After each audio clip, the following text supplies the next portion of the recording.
My research was on economic deterrence and DeFi security, incentivizing economically rational adversaries, right? So when I was going into this topic, I was looking at incidents of hacks, right, happening all over. We saw the Bybit hacks, we saw several hacks that have happened, from 2020 even down to now. And I identified something, right? What's the problem? DeFi is powerful, right? But still vulnerable to hacks, to exploits, to manipulation, right? Attackers are usually economically rational, right? They strike when profits, is high, right, and it outweighs the risk and the cost. So the question is, how do we, make attacks too expensive to be worth it, right? I introduced the rational adversary model, where attackers exploit if expected profit is greater than technical cost plus economic cost. An example is the Edge Finance Act last year. The cost of the attack was less than $2,500, and the attacker went out with $38 million. So that was like a rational decision, right? So the attack succeeds. I'm also going to be introducing the game theory modeling, where I would present a simple payoff matrix, where adversary chooses to attack based on cost versus reward. Also show how introducing deterrence measures like penalty delays, multi-sig requirements, shifts the equilibrium away from attacking. So yeah, I can go to the next slide, Jeff.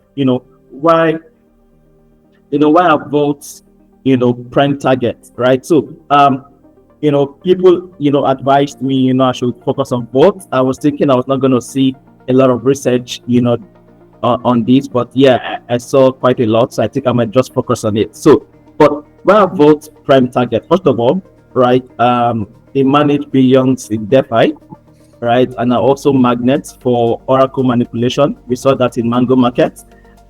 Flash loan attacks, where we saw an example is Beanstalk, that lost $182 million. Access bridges, right? We saw the Ronin bridge, right, that lost $624 million, right? This, this thing succeeded because, right, the cost to exploit was low compared to the reward, right?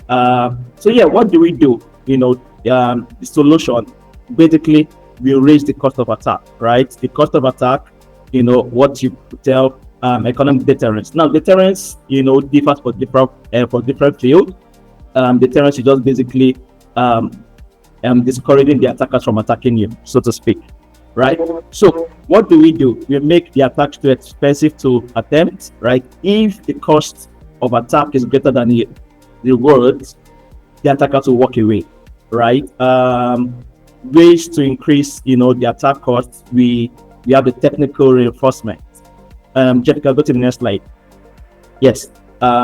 Technical reinforcement includes multi-sig approvals, because attackers must compromise multiple keys for that to be possible, right? You have to attack too many keys, which would lead to a lot of capital intensive, a lot of technical tension, stress, and once a particular key is affected, right, it says signals, like people are aware, so things to curb the attack would be put in place. Another one is digestive approvals, right, where you put layer checks, right? It creates friction, and add delays, making acts harder. Another thing is the audits and formal verification. Now, this reduces known vulnerabilities and it raises the attacker R&D costs. Still on the same slide here. Another way is economic reinforcement, slashing and penalties, bug bounties and insurance pools, over collateralization and time delays. Next slide now, Jeff. Right, key takeaway from my research: hackers act rationally, not randomly. Right, they need to see that they will be, getting a whole lot of reward from it. Secondly, from my research, so I would see that both security is kind of the frontline defense, right? For protocols, and it needs to be taken seriously. And number three, flip economics, right?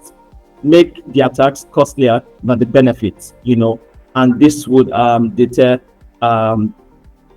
attackers from attacking your vault. So yeah, this is like a summary of my entire research. Of course, secure DeFi is equals to trustworthy with DeFi. So yeah, thank you guys.